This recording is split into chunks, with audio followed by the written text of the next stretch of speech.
Alright, so welcome to another video. I am outside walking around with the dogs, so in case you hear Fluffy barking, car drive by, or some noises, that's what we got going on. So today, as you can tell by the title of the video might be a little bit confusing if I kept it the title I anticipate.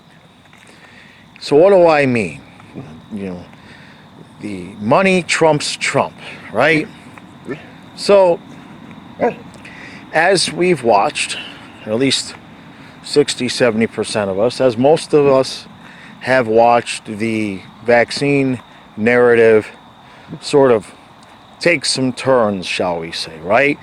The longer this goes on, the more things that were deemed misinformation and conspiracy theories, oddly, one by one we see them come true. Just this last week, what did we have this week? We had the executive from Pfizer admitting that they didn't know if the vaccine stopped transmission at all until they started using it on people. And we saw the state of Florida Surgeon General actually have a tweet removed and then subsequently put back on when he was just simply quoting a study that just came out about the risks of the vaccine in young men and his recommendation for the vaccine to no longer be given to that age group. So one by one, things that we used to be banned from Facebook and banned from Twitter and YouTube, one by one those things, oddly enough, are coming true. And now that has not stopped. I won't even call it the left. We'll just say it has not stopped them, whoever them might be. It has not stopped them from continuing to attempt to push the narrative. I always find it interesting when you will see a story, whether it's on paper, written, or just a video, and they will give you 15 minutes of the risks and the things that we don't know and the things we're not sure of, etc., etc., and then in the end they say, yeah, but go get the vaccine anyway. Don't worry about it. So, what I find most interesting, however, is that definitely the left finds themselves in a peculiar situation. Now, we all know that if Trump littered in New York, okay, in Central Park, if Trump threw a wrapper on the ground and they were there to see it, they would try to charge him with something. They have been trying to get this man in jail, get him canceled, get him removed from the political light. They have been trying everything that they possibly can, including this week's shocking announcement right before the midterms that they're going to subpoena the former president to come talk about the January 6th, and I'll probably have a video on that coming up this week. But what I find interesting is about, I don't know, maybe a month, 6 weeks ago, I believe it was on Politico. I could be wrong there, but they wrote an article that spoke about how Trump pushed to get the vaccine developed and approved. And basically the narrative of this article was such that they were criticizing him for pushing hard to get this thing approved, to cut some corners on the testing, etc. And when those of us who never bought the narrative to begin with looked at it, we said, are they getting ready to switch things up here? Are they getting ready to throw the vaccine under the bus? But they've caught themselves in quite the predicament because they have to choose between the money that the pharmaceutical companies are making off of the vaccine and Trump. Because in hindsight, if they wanted to start coming out with all of this information like they had this week, about, well, the vaccine is dangerous to this certain age group, or some of the information that's come out about how it affects expecting mothers, and they did just find traces of the mRNA in breast milk. And I'm sure that there's a whole list of things that they have not come forward with, which is kind of shocking to me, because it would be the easiest way to throw Trump under the bus, because it was under his administration, and they even have sort of set the table by telling people, he's the one that pushed so hard. He is the one that asked them to cut some corners here and to shorten testing here, which, interestingly enough, they did the testing anyway, but that's a different story. And so this, to me, in my opinion, in my opinion anyway, this to me proves that this is about finances. This is about money. And the reason why I say that is because there's no other reason for them to not go after Trump in the way they've gone after him with everything else in terms of the vaccine. Now, I know some might say, well, they would find, that there's many people on the left and in the media that would be culpable, that would be responsible. Well, remember, the pharmaceutical companies cannot be sued, or at least that's what we've heard.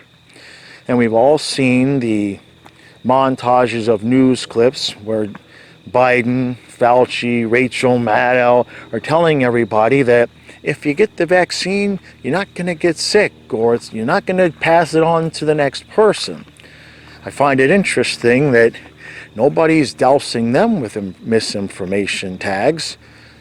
Pfizer already admitted they never even knew if that was true in the first place in terms of transmission, and yet there were other people out there pounding the sand with those points as though that was a definitive fact, and that anybody who thought or spoke otherwise was to be canceled and branded. And yet, the one person they haven't gone after is Donald Trump. Even though, if you really wanted to point the finger at anybody, if you wanted to, I say, I'm not saying it's logical or correct, but if you wanted to point the finger at anybody and say, that's the person responsible for rushing this thing, it would be Donald Trump. It would be a slam dunk. They have emails and they have correspondence where he's pushing to get this done.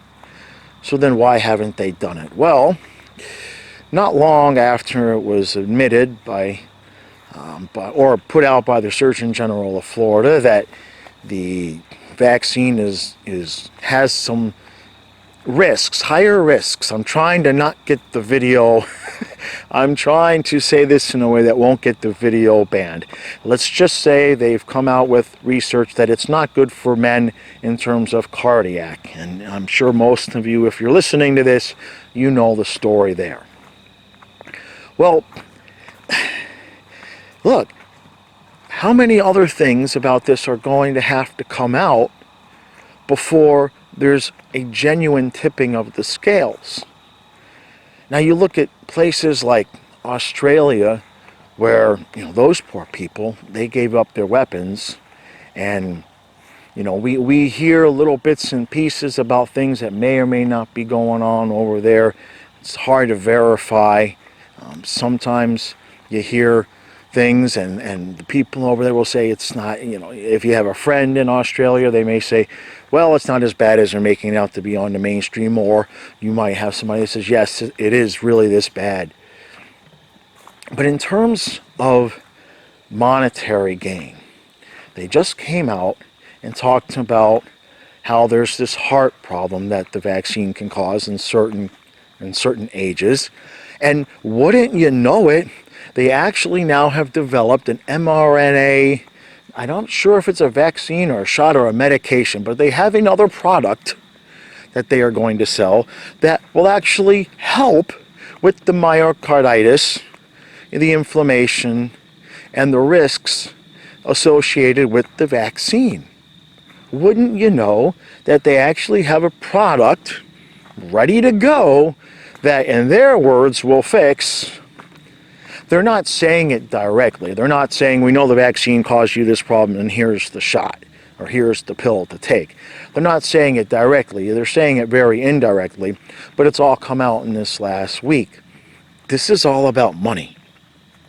And I know that a lot of us will say, well, yeah, of course it's all about money. But the proof is in the fact that they have not gone after Trump, because if there's any place where he could possibly even be legitimately vulnerable, it would be if he pushed anybody to cut corners, lessen the testing, to lower the threshold for some of these things. And look, everybody, we know, logically speaking, it wouldn't have been his fault, right? None of these doctors and scientists were really going to do something that they knew would be a risk to people just because Trump told them to do it. But in terms of public opinion, that case could easily be made. Problem is, for them to go after Trump about the vaccine, they would have to admit that there was something wrong with the vaccine. And at that point, the game is over. They have to cash in their chips because nobody's going to trust any of them. Not that many people do anymore, but whatever trust they have left, the 20 or 30% of people that still actually think the pharmaceutical companies are looking out for our best interests, I believe they'd lose those people as well. So I just found it interesting. The more that I see coming out, they go after Trump for every single possible violation that they can that they can find, and yet for the vaccine, he's squeaky clean. They won't want to admit it.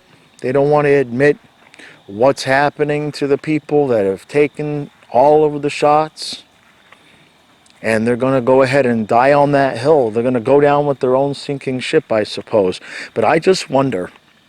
What I would like to know is, I would like to know the conversations behind the scenes, because that there's people on that side, on the left side, that want to go after him in this manner.